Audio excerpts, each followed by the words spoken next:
So welcome everyone to the TCS Jagiellonian TCS seminar. We are opening a new semester with Nicolas Trotignon from CNRS and the École Normale Supérieure de Lyon. And Nicolas is a well-known expert on structural graph theory, perfect graphs, treewidth, graph algorithms, and he will tell us that all graphs are essential to large treewidths. So thank you, Bartosz. And it's a joint work with Bogdan Alecu and his PhD student Pedro, Bureo, Villafana from Leeds University, and my colleague Édouard Bonnet from CNRS in Lyon. So I would like to thank you a lot for this super nice invitation. It's a bit emotional for me to be here. I didn't tell you because my part of my family is from Poland. So, and it's my first research visit in Poland. I visited it more than 30 years ago. And also I'm in one of the newest building in one of the oldest university, if I understand well. And so I'm in the mood for history. So this is why I put this lineup of name of some super famous people, some less famous.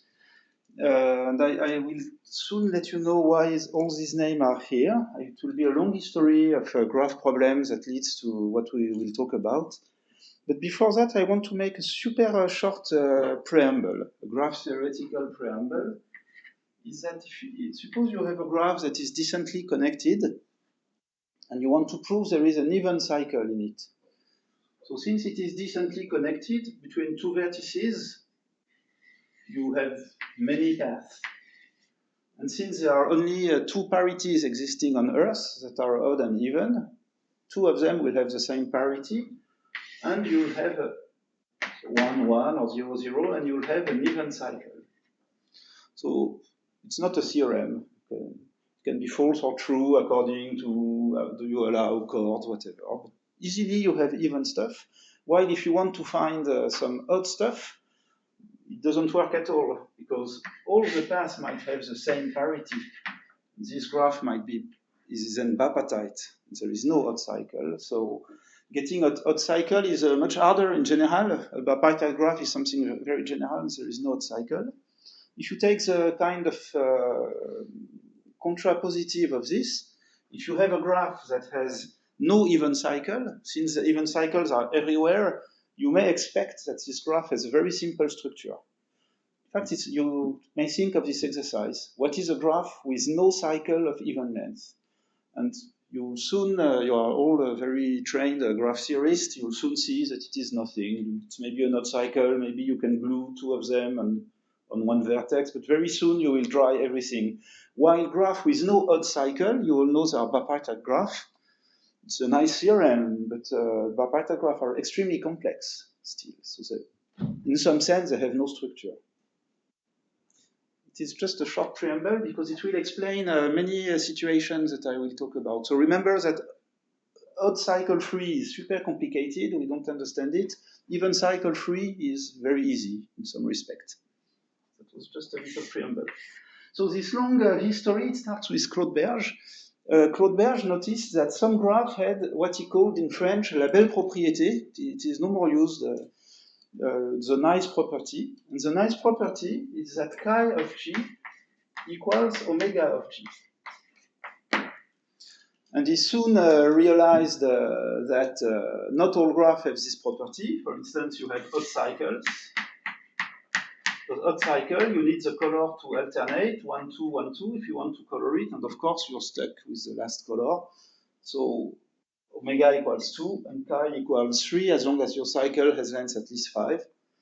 So odd cycles do not have the nice property. And also his student Alain Gouyaouri, I wrote the name, noticed that the complement of odd cycles also do not have the property.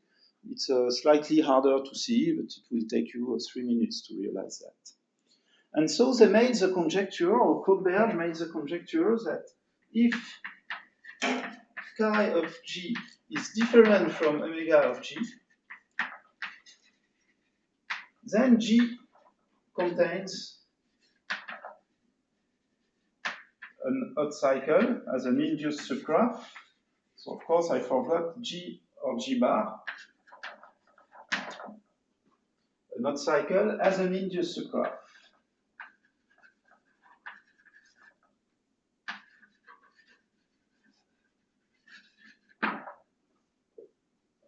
And this is called the strong perfect graph conjecture.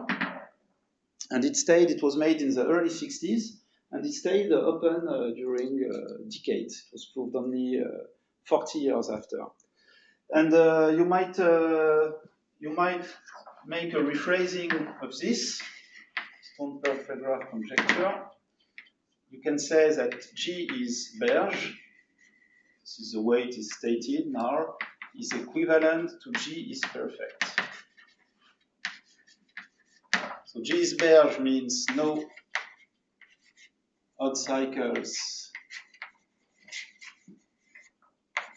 in G or G bar, length of least 5, induced. And perfect means chi of H equals omega of H for all induced subgraphs.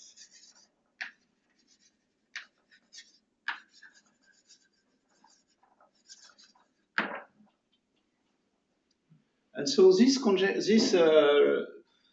to prove this, it is enough to prove that. It is very easy to see that these two statements are equivalent. And it became really a major topic in graph theory. It was a major topic in particular because of work of Lovaas and Fulkerson. They noticed a very deep relation between these problems that might look particular, in fact, even if difficult, but a strong connection with linear integer programming. It turned out that it was modeling properties of matrices where the solution of some polytope has integer, the extreme point have integer coordinate, etc.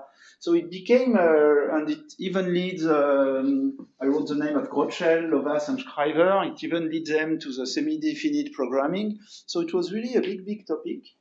So all this work was made in the 70s. But after all this super deep work, the conjecture remained open. It remained open, and more people were interested in it.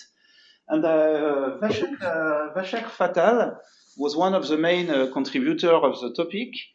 And I remember him saying in a talk that, in fact, Sue Whiteside, a colleague of him, had an idea and said, why not having a decomposition theorem for Berge graphs?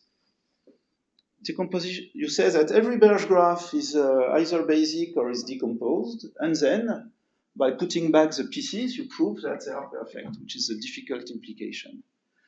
And so Fatal did a lot of work, in particular with his PhD student. I wrote their name after Ryan Hayward, Chin Huang, Bruce Reed. They started to investigate what could be the possible decomposition, etc. They did an amazing work. Their papers are not super difficult, but they are very prophetic. I wrote the name of Michel Burlet, Jean-Pierre Hury, and Jean Fonluc. These were researchers in Grenoble. In fact, Michel Burlet was my co-advisor. They made the very first non-trivial decomposition theorem for a particular class of Berge graphs that are called the Méniel graphs, that were invented by Henri Méniel, that were a very good playground to understand perfect graph, etc., etc. But all these very good people, including my PhD advisor, Frédéric Maffray, or Irène Arouzou, who was a professor in Orléans, they were stuck. They could not find this decomposition theorem for Berge graph. Many conjectures were made, disproved. It's a long history. You have a survey by Irène Arouzou about all that. It's very interesting. But then a group of 4 people came in the game, Conforti, Cornuet-Jols, Kapoor, and Vushkovich. And they were doing similar stuff. They were coming from integer programming. They were working on matrices that gives you a nice stuff. And they noticed that these matrices, if you view them as graph, you have no cycle divisible whose length modulo 4 is 0. So bipartite graph with no odd cycle in the sense of bipartite graph. What is odd in the word of even number should be something equal to modulo 4.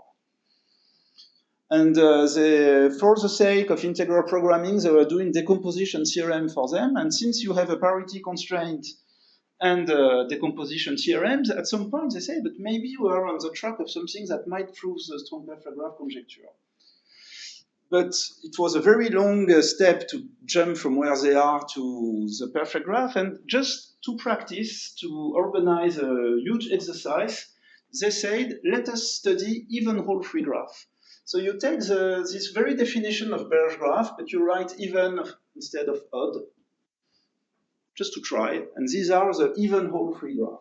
So you have no cycle, even whole free.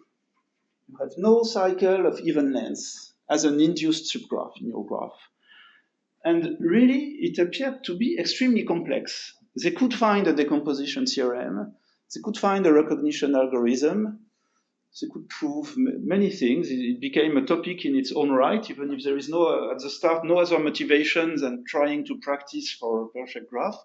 They made conjectures about perfect graph inspired by their work. They proved the strong perfect graph conjecture in the case where there is no C4 by mimicking what they were doing in even whole free graph. All this runs along hundreds of pages of structural graph theory if you put all the paper together. And then a guy named Paul Seymour realized that maybe you can attack this conjecture with all these methods. And he jumped in it with a collaborator, Neil Robertson, Robin Thomas, and a young PhD student named Maria Chudnovsky that was doing her PhD with Paul Seymour. And they proved the decomposition theorem as conjectured by the other group. And it was in 2002, it was a big event. And after that, the topic was a bit killed, maybe. And I was a PhD student working on that. So I started to do see stuff here and there, classes of graph. And I remember quite well, sometime I was giving a talk about presenting one class of graph, and I prove that the chromatic number is small or whatever, or I give an algorithm. Then people come to me and tell, but did you try treewidth? It seems that your graphs are well structured. Did you try that their treewidth is bounded, that their clickwidth is bounded? I remember Bruno Courcel, you know that guy? He's a bit nasty like that. He said, what you do is particular. Okay, sorry. And so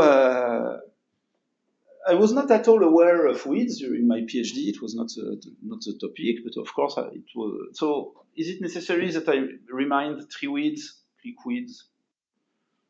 No, okay, I think everyone knows that. But I did not. So by and by, I learned, and I was taking this seriously. I mean, I remember being very happy to notice that bipartite graphs, in general, they are completely useless regarding treewidth. They are as general as graph. And since they are a basic class in perfect graph, okay, this is not the right tool. Then I learned clickwidth, etc. And I was just to justify the fact that we work on these classes with specific tools, I started to prove theorem of the flavor. This has unbounded clickwidth, this has unbounded treewidth, etc. And now we are back to the original remark that the even whole free graph, if you remember what I said at the very beginning, they should be very easy. In a graph, unless it is very disconnected, there should be even holes everywhere. But it is not the case. It is not the case. You easily, for instance, a complete graph has no even hole because it must be induced. So the cycle of length 4 that you obviously have, it has chords. And so you have tricky examples. But they were not, for instance, if you want to prove that even whole free graph have unbounded clickwidth, it is already not completely trivial. It was known, as you have constructions. But then I was believing they were simple. And I came up with a question. Is it true that K for free even whole free graph have bounded treewidth? The idea was to do what Milanich and Clément Dallard and and Storgel did to bound the tree width by a function of omega. The notion was not a notion, but obviously you can say, okay, maybe if I am K4-free, I have bounded tree width, if I'm K5-free, etc. So when it is triangle-free, it was a paper from the group of Michele Conforti, etc. It is very non-trivial, but the tree width is 5. If you are even whole-free and triangle-free, the tree width is at most 5. And then what about K4-free? And I gave this to my PhD student, Milu Dewi-Sintiari. And quickly, it was still complicated, we found a counterexample. We found a construction that we called layered width. So I will not define them now. Here is roughly how it looks like. It is infinite, because you need an arbitrary large tree width.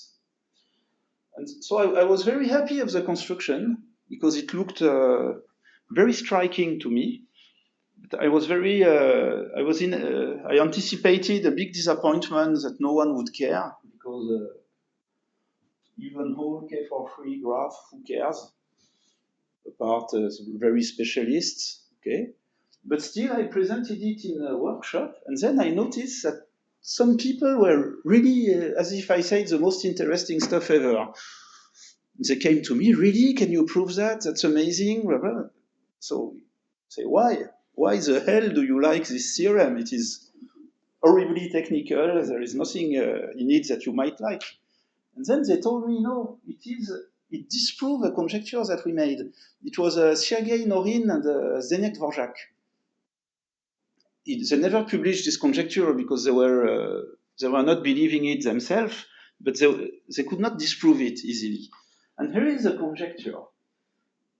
The conjecture is that if you have big tree widths, then you must contain one of these 4 stuff as an induced subgraph. So maybe I can, yes, okay. If you have big tree widths, then, so this is called the wall, as you should know. This is a line graph of the wall. It is the same stuff, but you have triangle. Every attachment is a triangle. Here is a complete graph, here is a complete bipartite graph, and they made the statement that maybe if the tree width is big, you have one of these as an induced subgraph. But each of them contains an even whole. We are back to this story that even wholes are everywhere. Why this one contains an even whole? Because in this one you find 3 parallel paths, and remember the parity trick. You find 3 parallel paths easily if it is big enough. And there is no chord. If it is big enough, you can go up, down, and be far away. In this one, it is the same story, but with 2 triangles. So 2 of the paths will have the same parity, so you have an even whole. In this one, you have no even whole, but I said K4-free, so you don't have this. And this has an obvious even whole, that is a C4. So it was disproving this conjecture.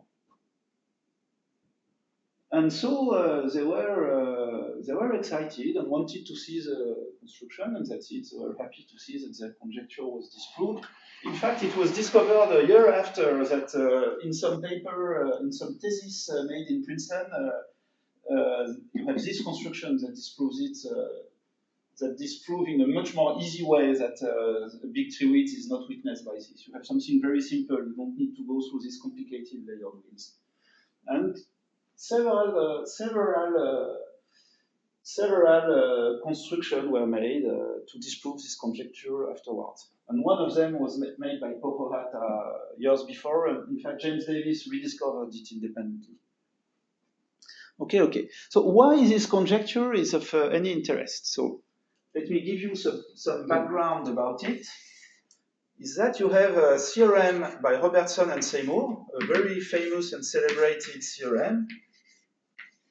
It tells you that if G has huge tree widths, then some then G contains a big wall as a minor.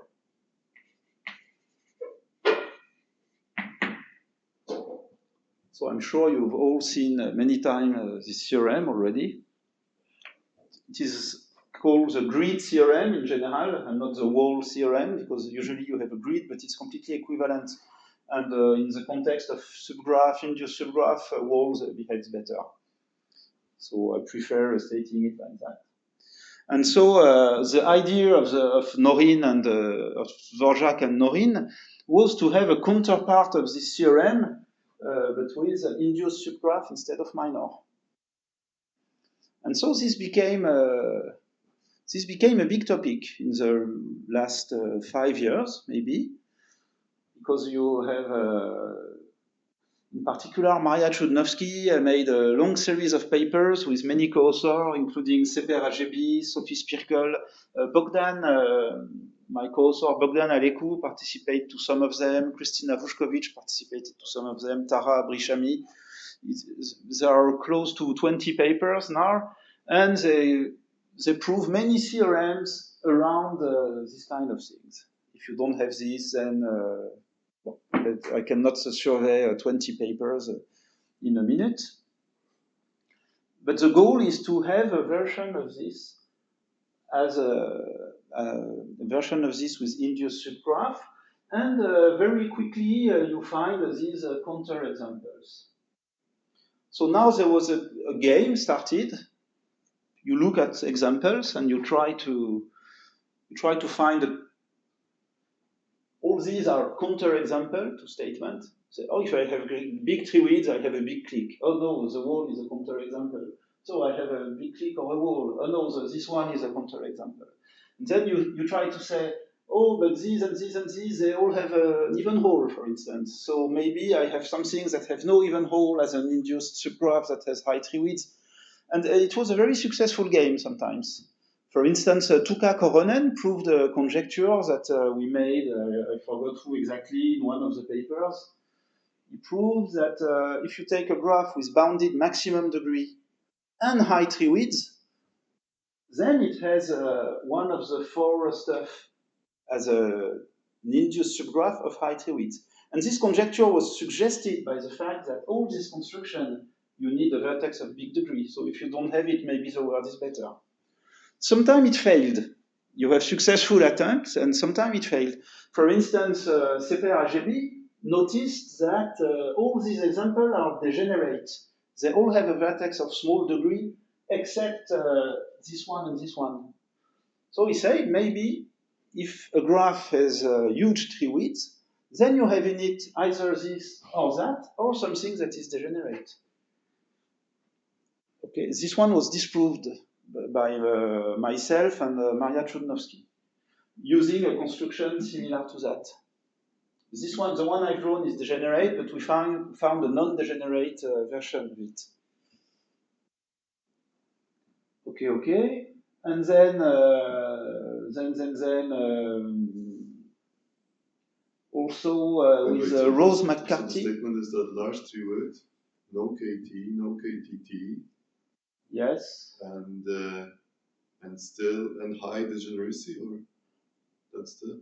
No, the conjecture was that if you have a graph of huge treewidth that has no KT and no KTT as an induced subgraph, or as a subgraph, it's equivalent, then it contains an induced subgraph of high treewidth that is 3 degenerate. Oh, I see.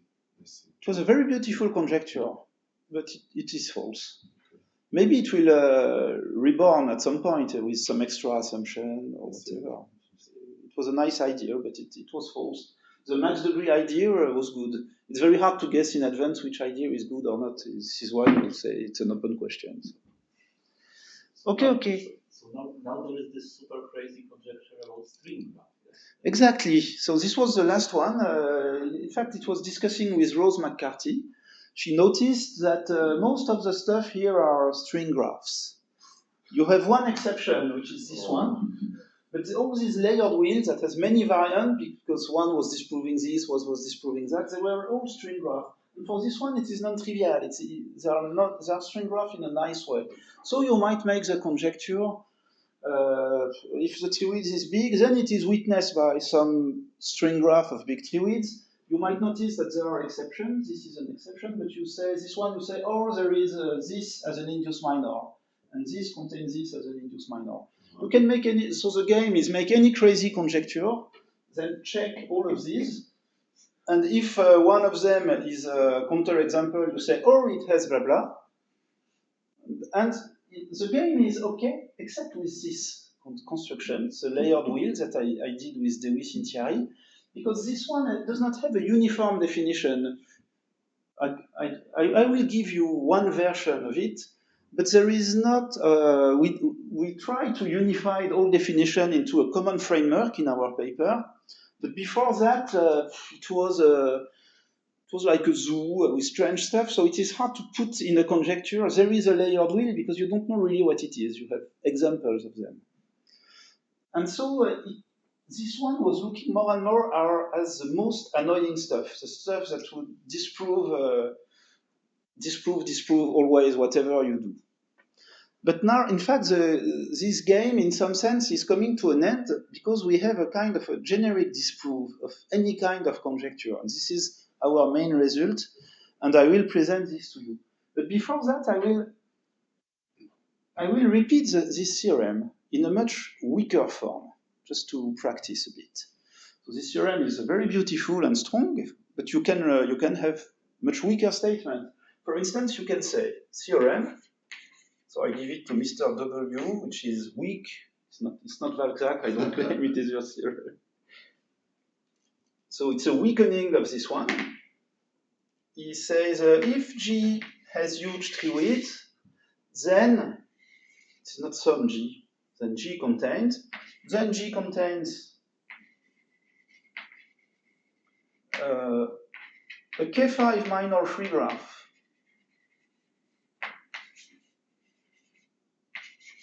of big treewidth, of large treewidth. It is clearly a weakening. A wall is something that has no K5 minor, it is planar. So, of course, if this is true, this must be true. Now, right, take a weakening of the weakening. But contains as a minor? As a minor, yes.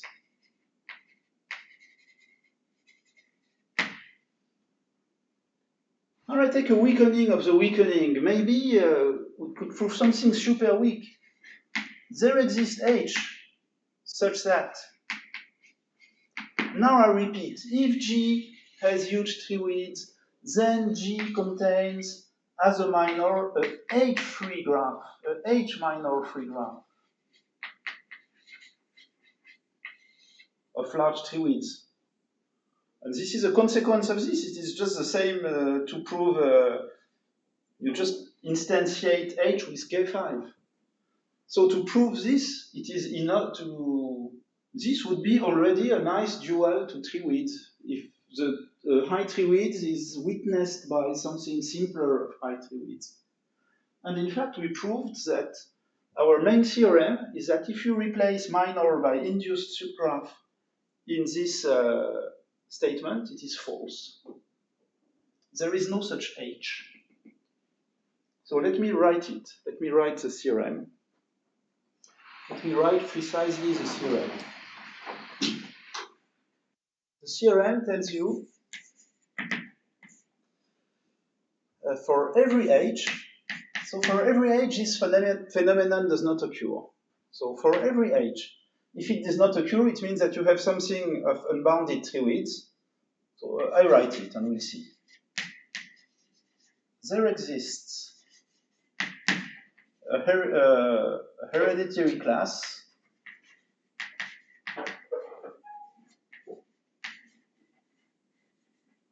of unbounded treewidth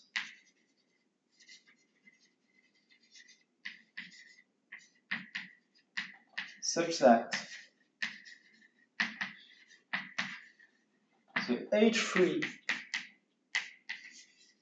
so the class, let us name it CH, it depends on H, of course. The H3 graph of CH have bounded treewidth.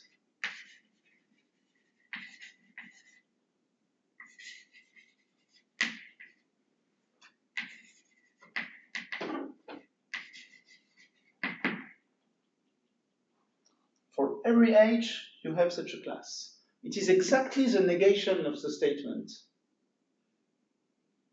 So if you want to do this with minor, it is completely false. You have K5. If suppose you want to prove this with for minors, no, it is false. You take K5. K5, there is no class of unbounded treewidth. If a class has unbounded treewidth, you have walls in it. So it is not true that the K5 free graph in your class have unbounded treewidth. It is exactly the negation of the weakest form of Robertson and Seymour. Suppose now you want to prove that every graph of huge treewidth, it is witnessed by a string graph of big treewidth in it. No, it is false because a big string graph would not contain the subdivision of K5. So take H as the subdivision of K5, and then you have a counterexample to your conjecture. Suppose you want to prove that it is witnessed by something 6 degenerate. So no, it is not true because find something that is not 6 degenerate as H. It should not, etc., etc. So it is a generic disproof, in fact.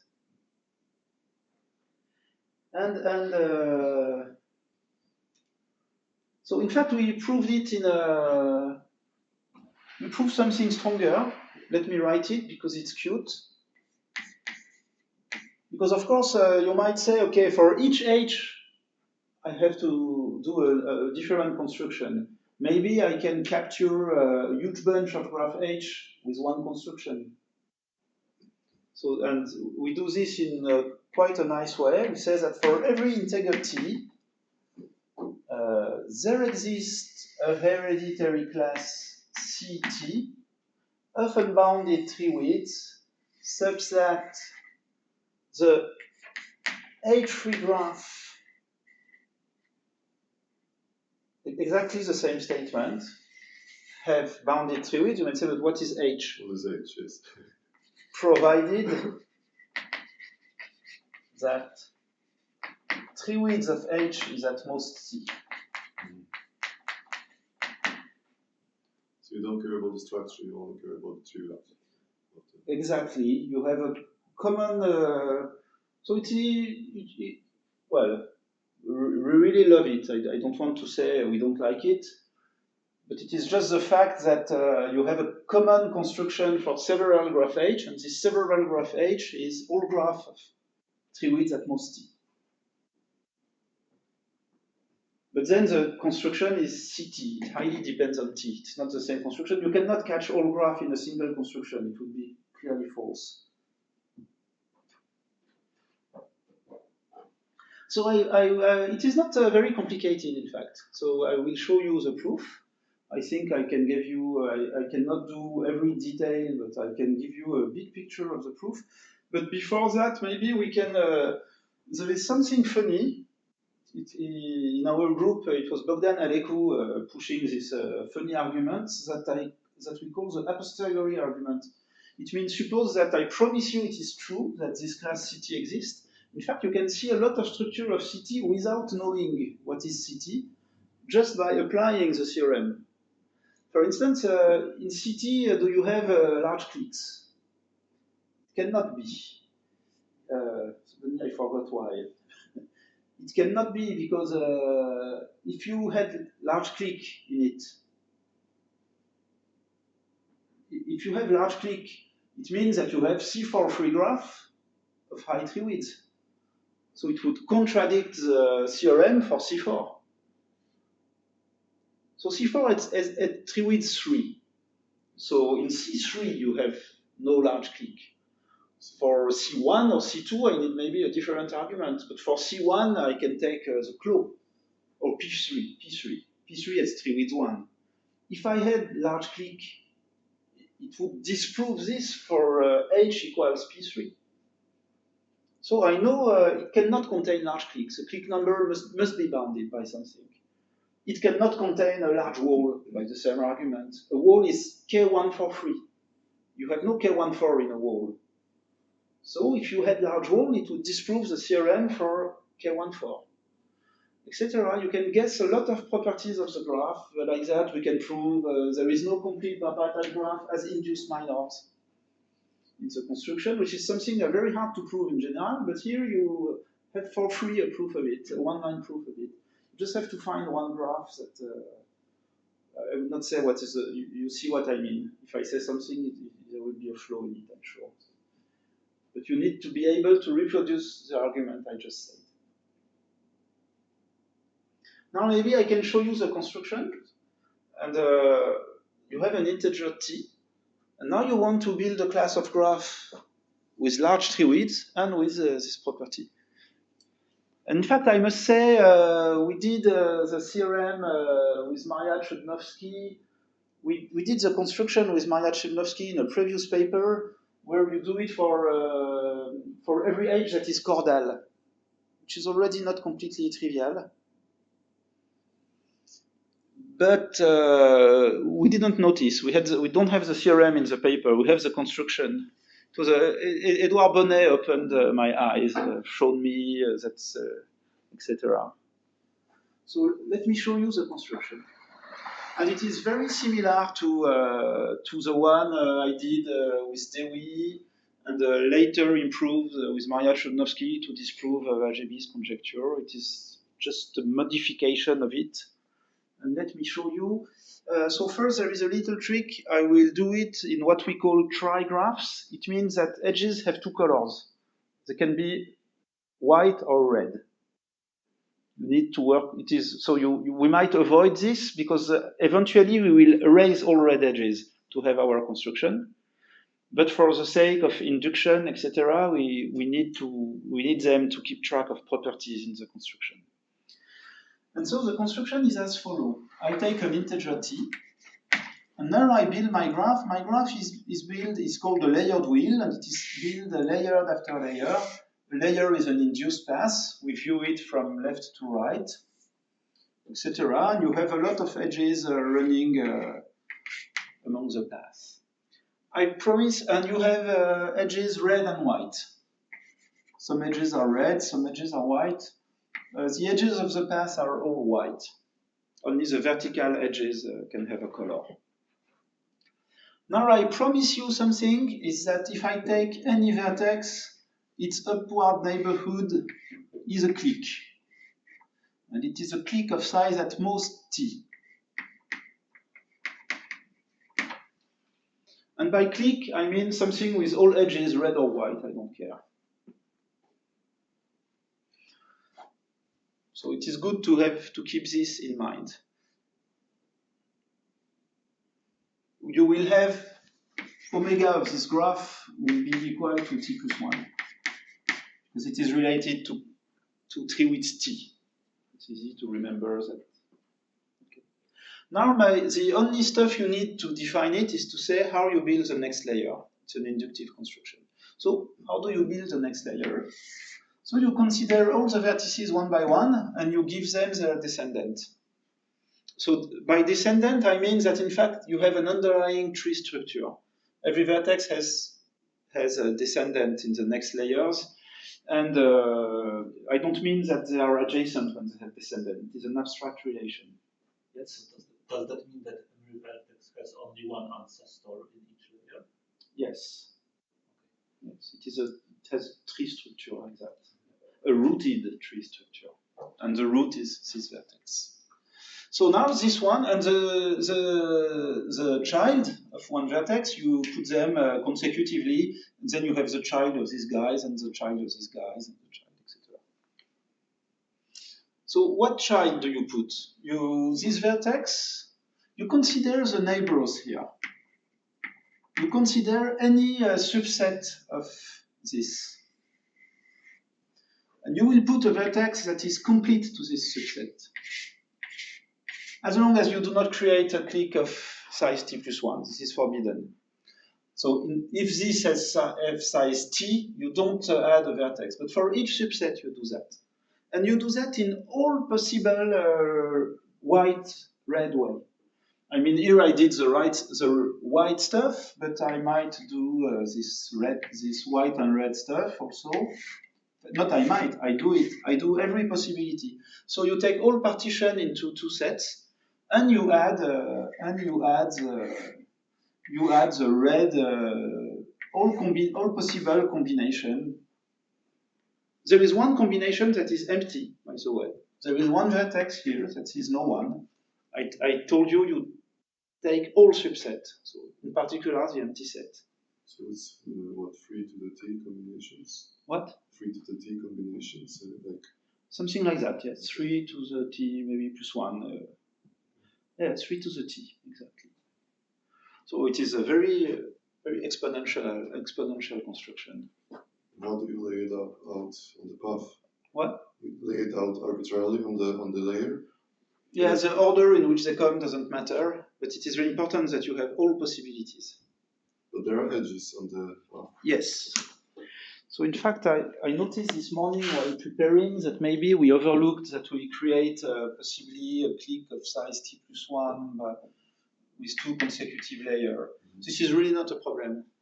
You might take them in some order that avoids this. You can subdivide maybe. What? You can subdivide. You can every vertex you can take an arbitrary number of copies of it.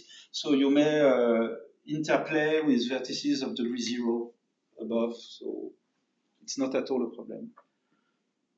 It might disprove a lemma for a weird reason, but globally it's not a problem. Okay. So you do all possible combination, and that's it. This is the construction.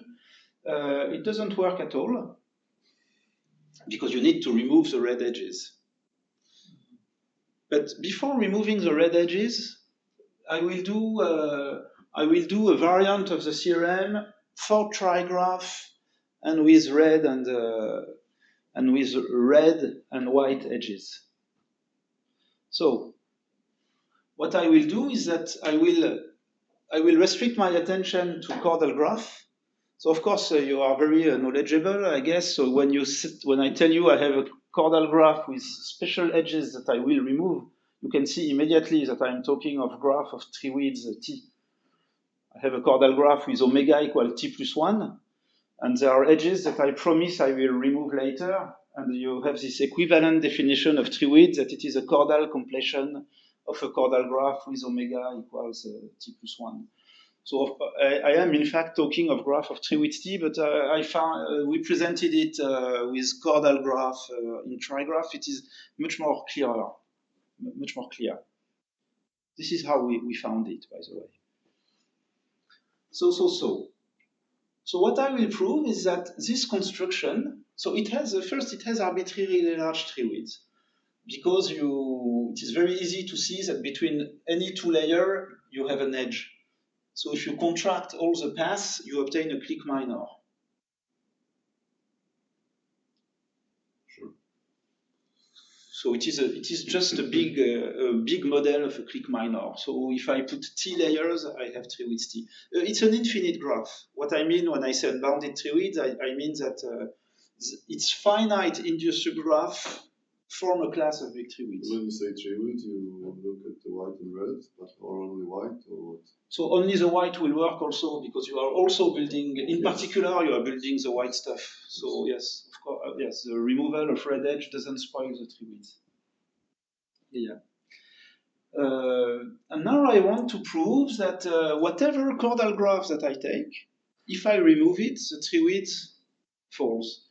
So what means removing a chordal graph? I mean I will take a chordal graph H, I will consider H3, but I am in trigraph. What does that mean? H3, it means that it is induced subgraph, and I say that I contain H if I have my vertices, and it follows the colors. I mean, the red pair must correspond to a red pair. It is an induced subgraph in the sense of trigraph, which is obvious, but it needs to follow the colors. I say that for any graph H with omega at most t plus 1, when I consider an induced subgraph of this that is H3, then the treewidth is at most something. I will not say how much. It is some linear function of t and the number of vertices of H, but it is finite, I promise you. Maybe later we'll have an estimate of the bound. It is maybe 3t plus 15 times, something like that. It is something linear and under control. And so to prove this, in fact, there is one non-obvious lemma. There is one non-obvious lemma that we call the Ray lemma. Well, it's not called like that in the paper, but when we talk, we call it like that. The Ray lemma, you first need to know what is a ray. A ray, it is any path that you obtain by picking one vertex in the layered wheel and going from child to child in the tree infinitely. It's a ray. And the Ray lemma, I don't want to improvise the Ray lemma. I took notes.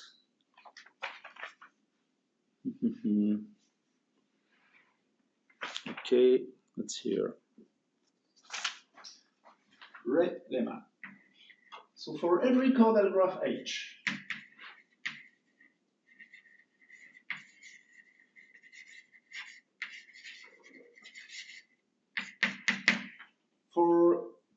with omega at most t plus 1, of course. With omega at most t plus 1, for every set X,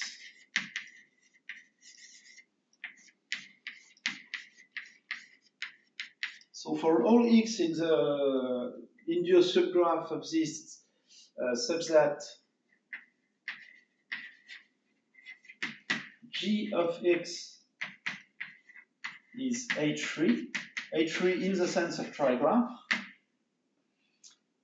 Okay, for every vertex U, all U in V of GT, there exists a ray. There is a ray. The ray is a downward path forever. There exists a ray PU starting at U.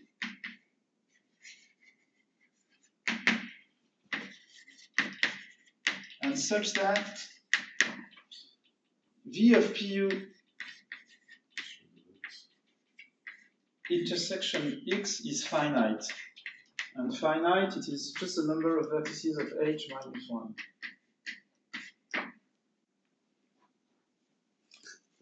So let us look at this statement. What does that mean? I take my layered wheel, something huge, infinite. I am taking an induced subgraph of it that is H3. This is the stuff that I want to prove. I've bounded treewidth later. Okay. And now I tell you that wherever I am in the layered wheel, whatever place I am, I can go down to the infinite, but in a finite way. I will hit only finitely many vertices of X. So this path that looks infinite because PU is infinite, when you restrict your attention to what you really want to consider in your graph, when you are H3, then it is finite. It is hitting only finitely many vertices. And it is not very difficult to prove, in fact, if you take it the right way. In fact, we had it with Maria Chodnowski in another context, exactly the same lemma, but with a proof that made it impossible to do it in this context. Again, Édouard Bonnet opened my eyes. Your Ray lemma is just that, and then it is much simpler than what we had with Maria. By the way, what we had with Maria, we could not do it that simply because omega was not bounded, so we had to. There were other kind of tricks. So you kind of look at the elimination order of H. Exactly. And then you mimic the path. Exactly. From the vertex U, and you claim that this creates H. So your set X has to avoid something. That's roughly it. Maybe exactly it. No, but please. Yes. Elaborate. So you do it exactly. You consider an elimination ordering of H with simplicial vertices. So you draw your graph H, you redraw it as a tree. So H is just a tree, and every edge of H is between a descendant and an ancestor. So every chordal graph has such a drawing. And you have it because it has a simplicial vertex, so that's the elimination or ordering. Every graph H. And you try to view, to put H as much as you can in your layered wheel. But you cannot put it because it is H3. But still you try hard. Maybe X is empty, by the way. So you cannot start, you cannot put the root. This lemma is true for if X is empty. This would be 0. So when X is empty, it is true if you cannot put the first vertex. Now suppose you can put one vertex. Not X, was H. H is empty, or X, oh no. No, when H is empty, yeah, both sure. are true. But when H is empty, okay. But now, no, I mean, you try to. When I said X empty because I pick one vertex, I make an induction on H, and I try to put the first vertex. Yes. If I cannot put it, it means that X is empty. Yes. And when X is empty, my path is very easy. I just go down as much as I want. Now, suppose it doesn't work. So I can put one vertex. So I put the root of my tree. And now I'm looking at another vertex of H, I will put it. Now I look in this representation, this vertex, it should be maybe this one. And in it, maybe there is an edge here, maybe there is a red edge. So I look, there is one of the child will have a red, just a red edge. So I try this one, so maybe I put it. But if I cannot, in the next layer also there is one with red. I try. If I never can, I found my infinite path that never hit X. But if somewhere I hit X, I put it. Now I've put two vertices of H. Now I try to take a third one. And since I took all possibilities, and all possibilities are replicated forever, each time I want to put a vertex of H, either I can put it, okay, or if I cannot, it just means that I found my path PU. I just backtrack to the root. I have something that hits only the vertices that I could put so far, and you have at most V of H minus 1. And the very last vertex, I know I cannot put it because it is H3. So there is a very, very little trick. I cheated you a little bit, is that it might happen in principle that you have two vertices here that behave exactly the same. They have exactly the same in a chordal graph. This is perfectly allowed. And then I took one occasion already to. So in fact, we twist slightly the simplicial order. In this case, we consider this vertex as a descendant of this one in the tree. There is a little twist that you can make. It is not the usual tree representation of a chordal graph. There is just a little twist in it. It is maybe ugly, but anyway, we might have proceeded differently. You can jump layers. There are many tricks you can make. All this is very self-similar. You can do. But that's the idea of the lemma. And now that you have the lemma, this lemma, everything is easy. Because what we want to prove that when it is H3, it is not only that you have this path, but you have bounded treewidth.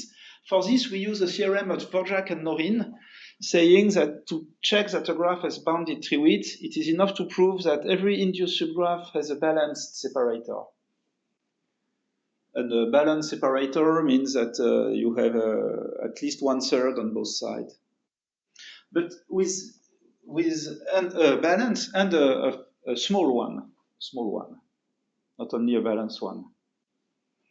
And with this, it is a very good source of separator, this lemma, because wherever, if you view your layered wheel as a big piece of cake, a big triangle, so erase this.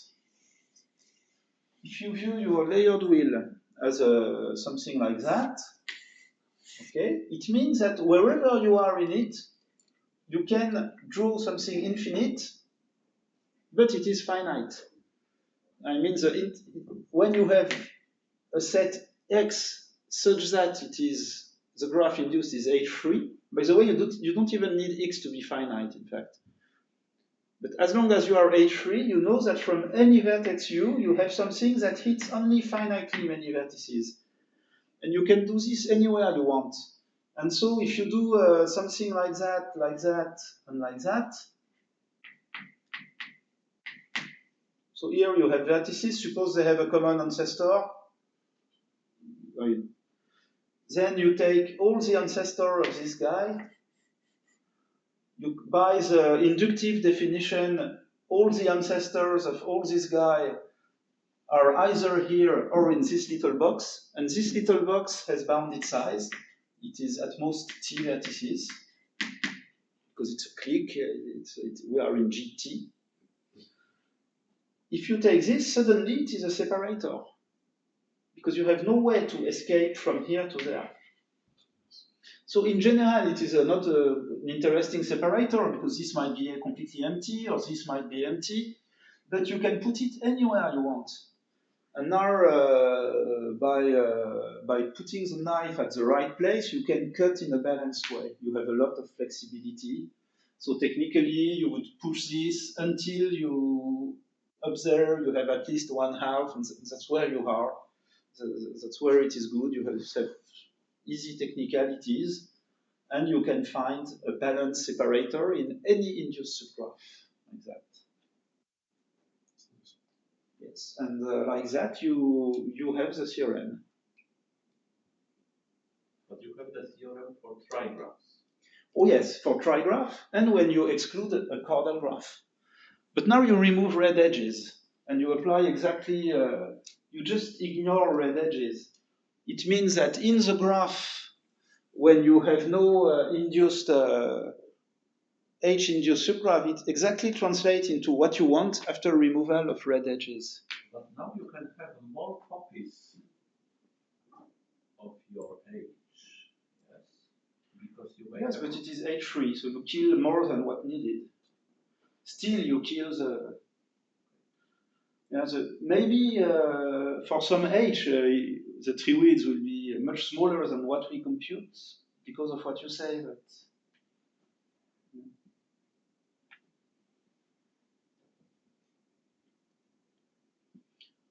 so that's it. And so I'm not done. May I continue a bit?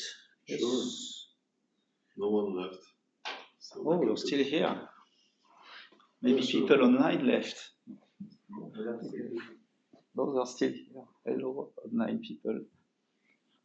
No, because I want to, as a conclusion, because it is a kind of bad. I'm a bit scared by this result, because I was really hoping to find such a theorem.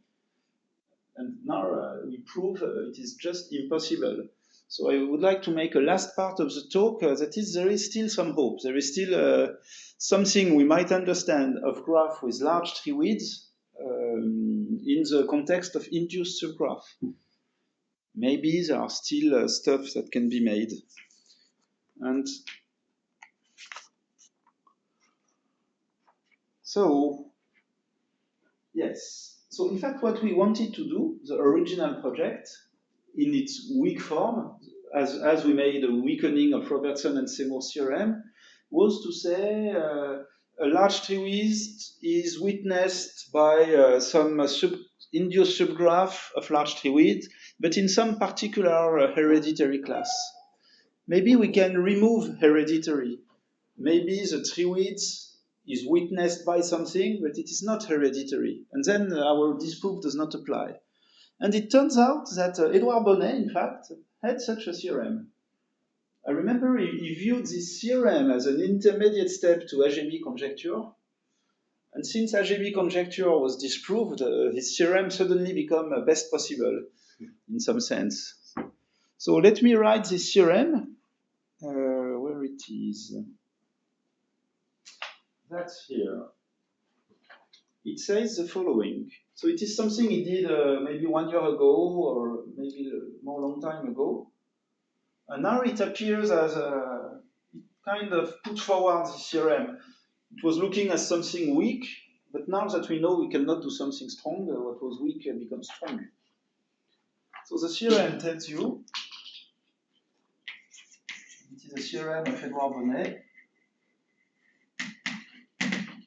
tells you that for every epsilon, is greater than 0, every weakly sparse. So So weakly sparse means that you don't have this and that. Weakly sparse, for some T you don't have them. Weakly sparse hereditary class.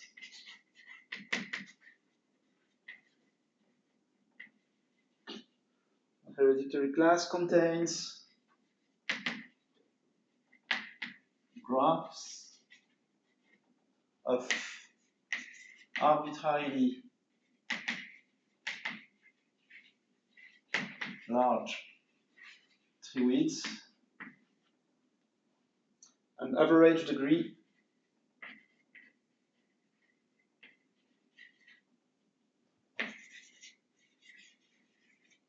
two plus epsilon.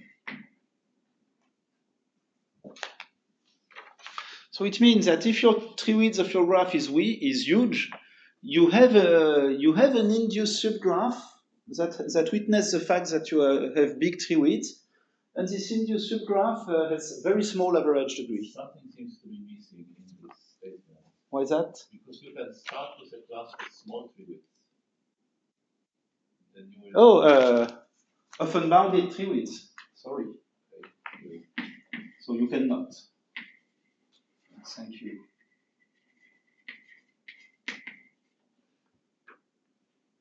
Of unbounded treewidth. When the treewidth is huge, something happens. By average degree 2 plus epsilon, you mean at least or at most? At most.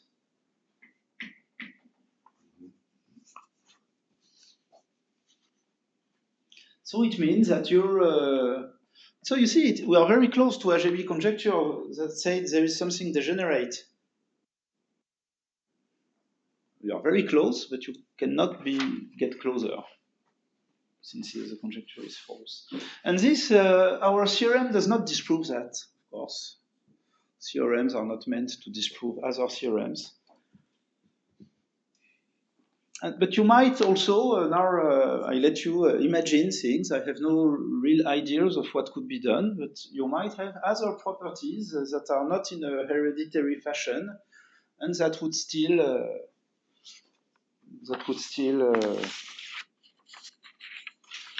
Also, you might have noticed that our theorem is extremely similar to something done with treewidths. There is this paper, large. How is it? You mean something done with chromatic number? The durable graph. Induced subgraph of large chromatic number. They have exactly the same theorem as we have, but with chromatic number instead of treewidth. They prove that if you have a class for every graph H, they can provide a class of arbitrarily large chromatic number, but when you restrict your attention to H3, suddenly the chromatic number drops. That's exactly what they do. We do exactly the same thing. They are a bit unlucky compared to us because no one wanted to prove such a crazy statement as a high chromatic number is witnessed by this or that or that. So it does not disprove a conjecture, but potentially it might have disproved conjecture if people took different paths in thinking of things. While we come after conjectures. But it is extremely similar. And so there is something related to that is what are the classes that are minimal for the chromatic number in the sense that you take a hereditary class and of unbounded chromatic number, and you cannot find a proper subclass of chromatic number in it, of unbounded chromatic number. So you have two such classes known. It's complete graph.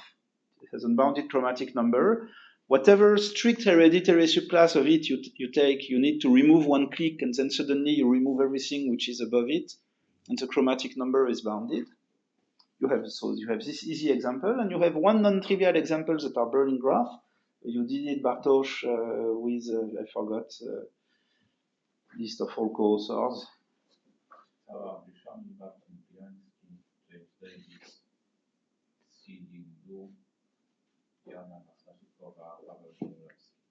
Okay. So you did this very nice theorem. And so since you have these two theorems, you have the durable theorem and the minimal theorem, we have the durable theorem for treewidth. What about the minimal theorem? What are the classes minimal to treewidth?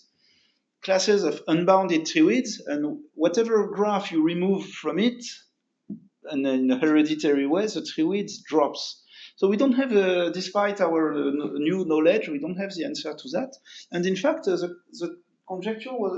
problem was asked as a conjecture some years ago by a researcher named Koch. I don't know him, I never met him. But we found his paper where a very beautiful conjecture is made. I write it.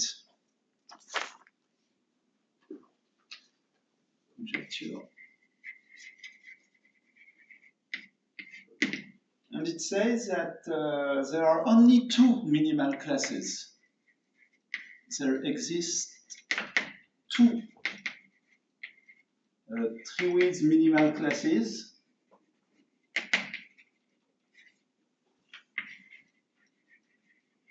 And that are the complete graph and the complete bipartite graph.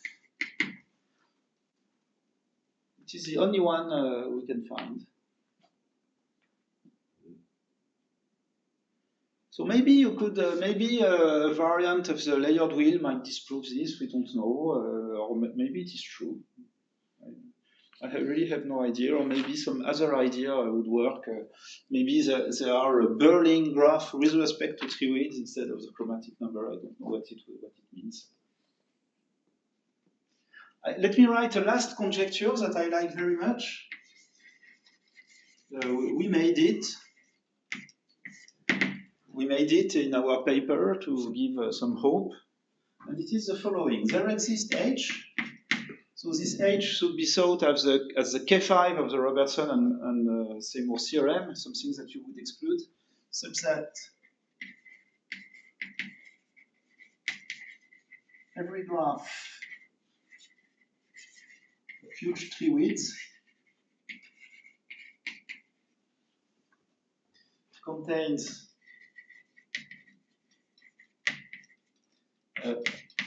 H3 graph of large treewidth. So if I stop here, it is just what we disproved.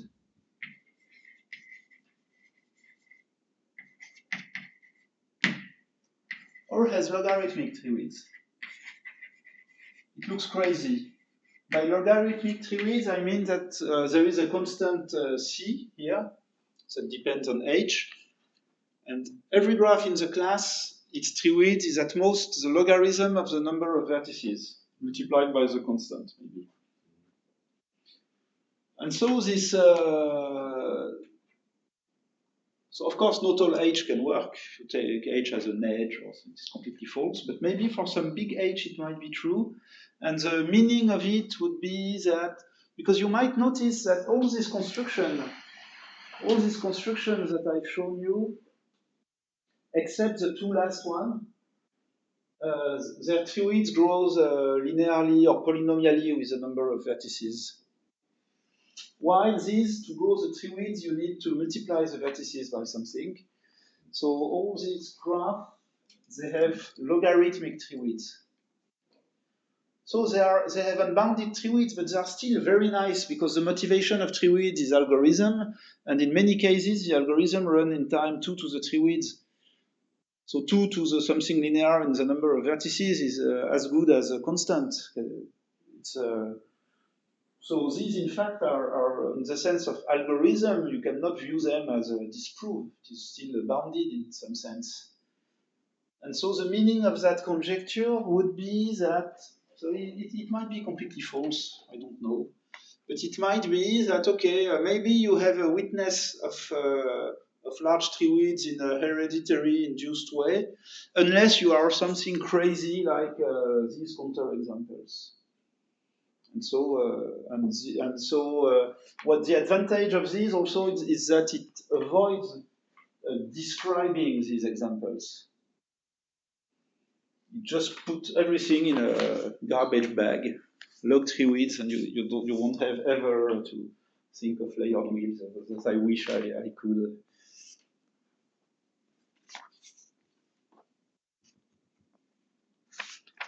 And I think I'm done.